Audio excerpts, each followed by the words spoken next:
আমাদের আজকের এই ব্রাইড হচ্ছে একটি বৌভাতের ব্রাইড। আর এই ব্রাইড যখন আমাদের কাছে এসেছে তার আগে উনি বিয়ের দিন যেখানে সেজেছিল সেখানকার সাজ কীরকম হয়েছিল, ভয়ঙ্কর একটা অভিজ্ঞতা উনি আমাদের সাথে শেয়ার করেছিল, সেটাই আপনাদের সাথে আজকে আমিও শেয়ার করব। আসসালামু আলাইকুম এভরিওয়ান, কী অবস্থা সবার, কেমন আছেন? আশা করি সবাই ভালো আছেন। আমার আরও একটি নতুন ব্লগে সবাইকে স্বাগতম।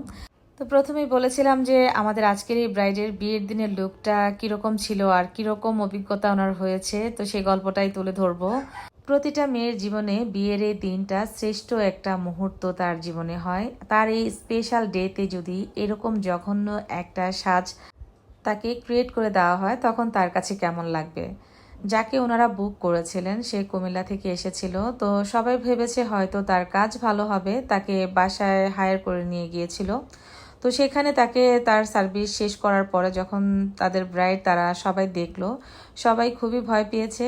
আর এত জঘন্য তাকে সাজিয়েছিল, আসলে তার পুরো তার মেকআপটা দেখার পর ব্রাইড নিজে কান্নাকাটি করে তার মেকআপের অবস্থা একদম 12টা বাজিয়ে দিয়েছিল। তো যাই হোক, ব্রাইডের পছন্দ অনুসারে তাকে সাজানো হয়নি, এটাই হচ্ছে সব থেকে বড় কথা। ব্রাইড কিন্তু চেয়েছিল আমাদের সেলুনে এসে সাজার জন্য, যেহেতু উনি আমাদের পেজটাকে ফলো করে, আমাদের কাজ সম্পর্কে ওনার মোটামুটি ধারণা আছে। তো তারপরেও যেহেতু শ্বশুর বাড়ি থেকে বিউটিশিয়ান পাঠানো হয়েছে বাসায়, তো সেই ক্ষেত্রে উনি আর এখানে কিছু বলে নাই। তো সাজ দেখে সবাই তো খুবই মন খারাপ করেছিল। বউ ভাতের দিন অনেকেই চেয়েছে যেহেতু বিউটি পার্লারের কাজ এত বাজে, তাহলে তাকে পার্লারে আর সাজানোর দরকার নাই, কারণ এই রকম সাজ দেখার পরে সবার মনে একটা ভুল ধারণা চলে আসছে যে বিউটি পার্লারের সাজ আসলে কখনোই ভালো হয় না। তো এটা আসলে কয়েকজন যারা নতুন কাজ শিখছেন বা ভালো করে এখন কাজ সম্পর্কে তাদের ধারণা নাই, আমি তাদেরকে বলবো আপনাদের জন্য যারা ভালো ভালো কাজ করছে তারাও কিন্তু এটার বলে শিকার হচ্ছে, কারণ সমস্ত বিউটিশিয়ানদেরকে কিন্তু একটা কি বলবো যে একটা বাজে প্রভাব ফেলছে যে তাদের কাজ ভালো না বা বিউটি পার্লারের কাজ একেবারেই খারাপ।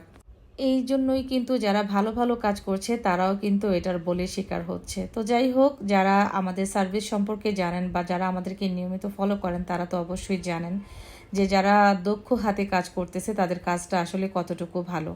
তো ওনার বউ ভাতের দিন ওনাকে সাজাবে কি সাজাবে না অনেক তর্ক বিতর্কের পরে ওনারা আমাদের সেলুনকে চুজ করে আমাদের কাছে নিয়ে আসে। আর আসার পরে তাদেরকে আমি একটা কথাই বলেছি, আমার কাজটা শেষ হওয়ার পরে আমাকে যত রকমের কমপ্লিমেন্ট করবেন তার আগে আপনারা কিছু বলতে পারবেন না। এই রকম কাজগুলো আমরা কিন্তু চ্যালেঞ্জ হিসাবে অ্যাকসেপ্ট করি, তখন মাথায় একটাই ঘোরপাক খায় কিভাবে কাজটা সুন্দর মতো ভালো মতো করে দিতে পারবো, এবং তাদের ভিতরে যে ভুল ধারণাটা কাজ করে যে পার্লারে সবাই খারাপ কাজ করে সেটা যেন মুছে যায়।